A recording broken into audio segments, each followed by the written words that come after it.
എല്ലാവർക്കും നമസ്കാരം. ഞാൻ ഡോക്ടർ ജാസ്മി ബഷീർ. നമ്മുടെ മാനസിക ആരോഗ്യം നശിപ്പിക്കുന്ന 6 കാര്യങ്ങൾ ഞാൻ പറയാം. ഒന്നാമതായിട്ട് നമ്മൾ നഷ്ടപ്പെടുത്തി കളയുന്ന സമയം. എൻ്റെ സമയമെല്ലാം നഷ്ടപ്പെട്ടു പോയല്ലോ എന്നൊരു കുറ്റബോധം നമ്മുടെ മാനസികാരോഗ്യത്തെ കാര്യമായി തന്നെ ബാധിക്കും. രണ്ടാമതായിട്ട് മറ്റുള്ളവരെന്ത് കരുതും എന്ന് കരുതി ജീവിക്കുന്നവർ. അതുകൊണ്ട് തന്നെ ഒന്നും ചെയ്യാൻ പറ്റാതെ ആകുന്ന ആളുകൾ.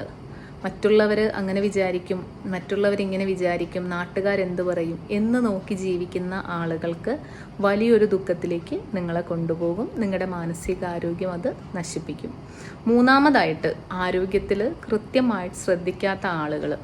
എങ്ങനെയെങ്കിലുമൊക്കെ ജീവിച്ചാൽ മതി എന്ന് വിചാരിക്കുന്ന ആളുകൾ കൃത്യമായ ആരോഗ്യം സംരക്ഷിക്കുകയോ അതുപോലെ നല്ലൊരു വ്യായാമമോ അല്ലെങ്കിൽ ഒരു മെഡിറ്റേഷനോ ചെയ്യാതെ എങ്ങനെയെങ്കിലും നല്ലൊരു ഭക്ഷണം കഴിക്കാതെയും ഒക്കെ നല്ലൊരു ഹെൽത്തി ആയിട്ടുള്ളൊരു ലൈഫ് മുന്നോട്ട് കൊണ്ടുപോകാത്ത ആളുകൾക്ക് ഇതുപോലെ ഒരു മാനസിക ബുദ്ധിമുട്ടിലേക്ക് നിങ്ങളെ എത്തിക്കും. അടുത്തതായിട്ട് വരുന്നത് ബന്ധങ്ങളിൽ പരിധി തീർക്കാത്തവരാണ്. ഒരുപാട് മറ്റുള്ളവരെ സ്നേഹിക്കുകയും അവർക്ക് അടിമപ്പെട്ട് കഴിയുന്ന ആളുകളുമുണ്ട്. റിലേഷൻഷിപ്പിൽ അത്തരത്തിലുള്ളൊരു പരിധി തീർക്കാത്തവർക്ക് വളരെയധികം ദുഃഖം അനുഭവിക്കേണ്ടി വരുന്നു.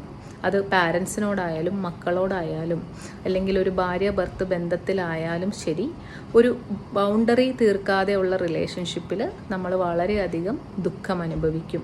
അമിതമായ സ്നേഹം, അമിതമായിട്ടുള്ള കരുതലും നമ്മളെ വലിയൊരു നഷ്ടബോധത്തിലേക്ക് നമ്മളെ കൊണ്ടുപോകും. അപ്പോൾ റിലേഷൻഷിപ്പിന് എപ്പോഴും ഒരു പരിധി നിശ്ചയിക്കാനായിട്ട് ശ്രദ്ധിക്കുക. അടുത്തതായി വരുന്നത് എല്ലാത്തിനും ഒരു പെർഫെക്ഷൻ കാത്തിരിക്കുന്ന രീതിയാണ്.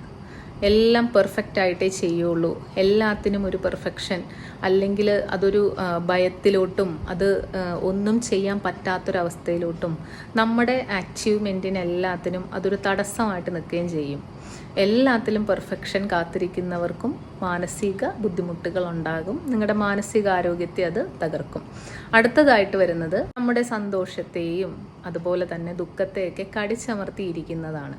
സന്തോഷിക്കാൻ തോന്നുമ്പോൾ സന്തോഷിക്കുക, പൊട്ടിച്ചിരിക്കാൻ തോന്നുമ്പോൾ പൊട്ടിച്ചിരിക്കുക, കരയാൻ തോന്നുമ്പോൾ കരയുക. ഇതെല്ലാം കടിച്ചമർത്തി ഉള്ളിൽ ഒതുക്കി കഴിയുന്നവർക്ക് പിന്നീട് അതൊരു വലിയ ബോംബിൻ്റെ രൂപത്തിൽ പൊട്ടിത്തെറിക്കുന്നൊരവസ്ഥയിലോട്ട് വരും.